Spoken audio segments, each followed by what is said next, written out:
Hello everyone, welcome to my YouTube channel. तो जैसा कि हमने पिछले वीडियो में देखा था कि कोई भी कुंडली को एनालाइज करने का जो स्टेप बाय स्टेप प्रोसेस होता है, और उसमें जो फर्स्ट प्रोसेस था, जो फर्स्ट स्टेप था उस प्रोसेस में, वो था प्रॉमिस ऑफ हॉरोस्कोप। कि अगर आपको कुछ देखना है चार्ट में, बर्थ चार्ट में आपको देखना है कि आपकी मैरिज होगी या नहीं, या फिर जॉब का प्रॉमिस है या नहीं, तो उसके लिए मैंने बताए थे कुछ मेथड्स आपको कि आप पाप करतरी देख सकते हैं, आप हाउस लॉर्ड का प्लेसमेंट देख सकते हैं, आप देख सकते हैं कि वो हाउस पे कितने बेनिफिक प्लैनेट का एस्पेक्ट है, ये सब मैंने बताया था। तो आज हम एक वैसे ही कॉन्सेप्ट के बारे में बात करने वाले हैं जहाँ पे आपको पता चलेगा कि कोई भी इवेंट आपके चार्ट में प्रॉमिस है या नहीं। तो आज हम लोग बहुत ही एक इम्पॉर्टेंट कॉन्सेप्ट के बारे में बात करने वाले हैं, दैट इज़ कारको भावनाश। कारको भावनाश से हमको ये पता चलेगा कि आपके चार्ट में कोई इवेंट का प्रॉमिस है या नहीं। ये एक मेथड हो जाता है जिससे हम लोग पता कर सकते हैं। बाकी मैंने जो मेथड्स बताए उनसे भी हो सकता है, पर ये भी एक मेथड है, ये भी एक कॉन्सेप्ट है जिसको समझ के आप ये डिसाइड कर सकते हैं कि आपके चार्ट में कोई इवेंट का प्रॉमिस है या नहीं। तो आइए समझते हैं डिटेल में कि कारको भावनाश क्या होता है। कारको भावनाश, आप इसको टर्म से ही समझ पा रहे होंगे कि यहाँ पे कारक और भाव दोनों का नाश हो रहा है। तो आइए समझते हैं कारक क्या होता है। जैसे आप जानते हैं कि हर एक चार्ट के लिए हर एक हाउस की लॉर्डशिप होती है। हर एक असेंडेंट के लिए डिफरेंट प्लैनेट डिफरेंट हाउस को रूल करता है। फॉर एग्जांपल लियो असेंडेंट के लिए फर्स्ट हाउस को रूल करता है सन, सेकंड हाउस को रूल करता है मरकरी, थर्ड हाउस को रूल करता है वीनस, सेवन्थ हाउस को रूल करता है सैटर्न, एंड सो ऑन। इस तरह से हर एक असेंडेंट के लिए हर एक हाउस की लॉर्डशिप चेंज होती है, बट जो कारक है वो हर एक असेंडेंट के लिए फिक्स्ड होते हैं। हर एक हाउस का एक कारक फिक्स्ड होता है, चाहे आप लियो असेंडेंट हो, वर्गो असेंडेंट हो, स्कॉर्पियो असेंडेंट हो, या फिर पाइसेस असेंडेंट हो। हर एक कारक हर एक हाउस के लिए फिक्स्ड होगा, जो कि किसी भी असेंडेंट के लिए चेंज नहीं होगा। जैसे हर एक असेंडेंट के लिए लॉर्डशिप चेंज होती है, बट कारक चेंज नहीं होंगी। जहाँ पे मैंने स्क्रीन पे दे दिया है कि फर्स्ट हाउस का कारक कौन है। फर्स्ट हाउस का कारक सन होगा, सेकेंड हाउस का कारक जुपिटर, थर्ड हाउस का मार्स, फोर्थ हाउस का moon and mercury, fifth house का जुपिटर, एंड सो ऑन। आप बाकी सब लिस्ट देख सकते हैं यहाँ पे। तो ये कंसेप्ट क्या बताता है, कारको भावनाश। तो हर एक हाउस का कारक फिक्स्ड है कि ये हाउस का कारक सन है, ये हाउस का कारक सैटर्न है। मतलब जब भी कोई कारक, सपोज अभी सन अब फर्स्ट हाउस का कारक है, तो सन फर्स्ट हाउस का कारक होते हुए फर्स्ट हाउस में प्लेस्ड हो आपके चार्ट में, और उस पर किसी मैलेफिक प्लैनेट का एस्पेक्ट आ जाए, तो कारको भावनाश हो जाता है।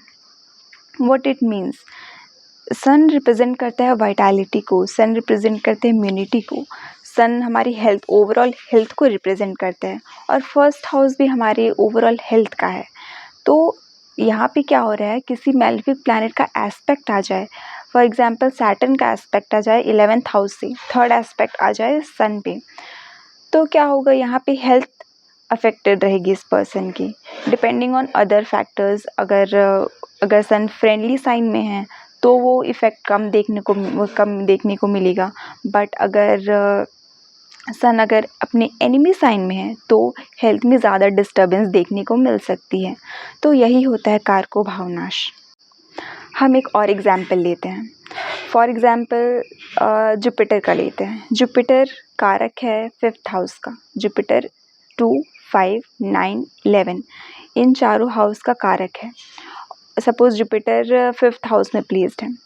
जुपिटर रिप्रेजेंट करता है चिल्ड्रन को, वेल्थ को, अपने धर्मा को।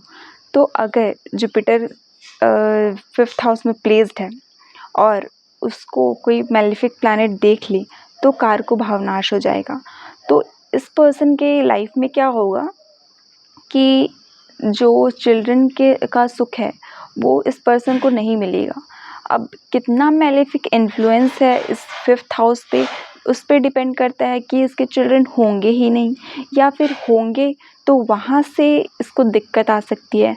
ये सब और चीज़ हम लोग देखेंगे, पर यहाँ पे आप लोग मेन जो कंसेप्ट है ये समझने की कोशिश कीजिए कि कारक अपने ही घर में बैठा हो और किसी मेलेफिक प्लैनेट का इन्फ्लुएंस आ जाए, और वो मेलेफिक प्लैनेट का इन्फ्लुएंस कितने स्ट्रांगली आ रहा है उस पर डिपेंड करता है कि यहाँ पे कारक और भाव दोनों का नाश किस तरह से होगा। क्योंकि जब भी कारक, हम लोग ये समझते हैं कारक और भाव दोनों नाश हो रहे हैं। सपोज यहाँ पे जुपिटर चिल्ड्रन को रिप्रेजेंट करते हैं, 5th हाउस भी चिल्ड्रन का होता है, एजुकेशन का होता है। जुपिटर भी विजडम को रिप्रेजेंट करते हैं, नॉलेज को रिप्रेजेंट करते हैं। तो जब भी इन्फ्लुएंस आ जाएगा दोनों पे इफेक्ट आ रहे हैं, मेलेफिक प्लैनेट का दोनों चीज़ पे इफेक्ट आ जा रहा है, कारक पे और हाउस पे, तो वो चीज़ और ज़्यादा अफेक्टेड हो गई। फॉर एग्जाम्पल 5th हाउस का लॉर्ड भी कहीं प्लेस्ड है और उस पर भी मेलेफिक इन्फ्लुएंस आ गए, तो यहाँ पे और मुश्किल हो जाता है कि इस पर्सन का एजुकेशन, चिल्ड्रन के साथ जो रिलेशनशिप है वो सही होगा या नहीं। ये सब उतना ही चांसेस बढ़ा देंगे कि नेगेटिव रिजल्ट आएंगे जितना मेलेफिक इन्फ्लुएंस बढ़ते जाएगा।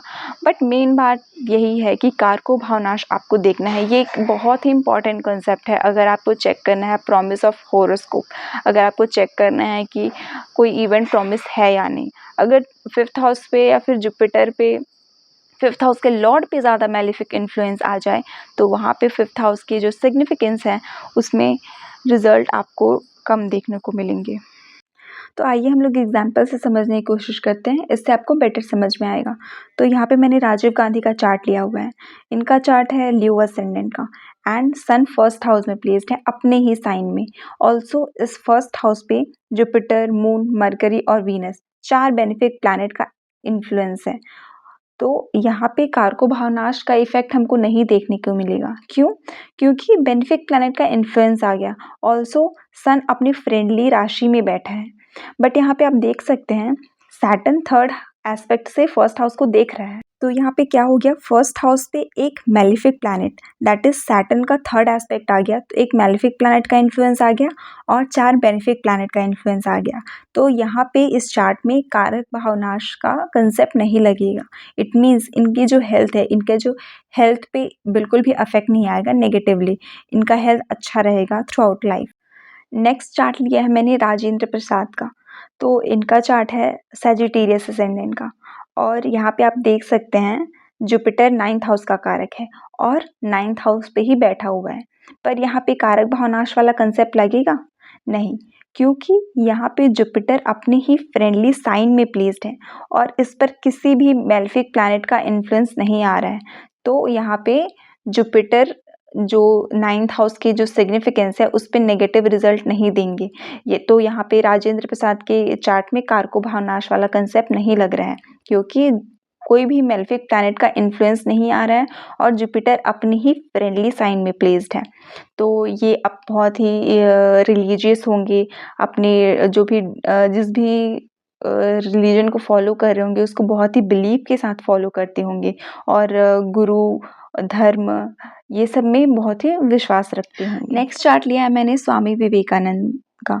तो यहाँ पे आप लोग देख सकते हो ये सैजिटेरियस असेंडेंट है। जुपिटर इनके 11th हाउस में प्लेस्ड है लिब्रा साइन में, और इनको जुपिटर को मार्स देख रहा है 7th एस्पेक्ट से। तो यहाँ पे कारक भावनाश हो रहा है।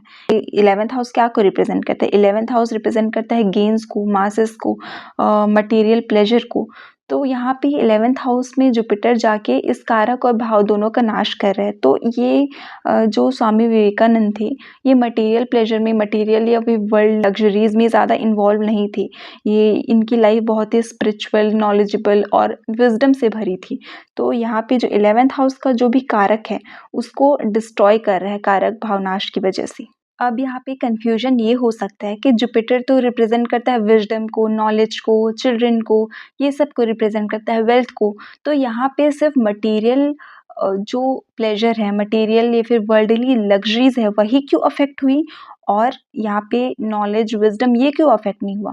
क्योंकि ये जो इफेक्ट देखा गया वो 11th हाउस में देखा गया, क्योंकि यहाँ पे कारक भावनाश हो रहा है 11th हाउस में, इसलिए उसी हाउस से रिलेटेड आपको रिजल्ट देखने को मिलेंगे। उसी हाउस से रिलेटेड आपको नेगेटिव रिजल्ट या फिर पॉजिटिव रिजल्ट में कमी देखने को मिलेगी।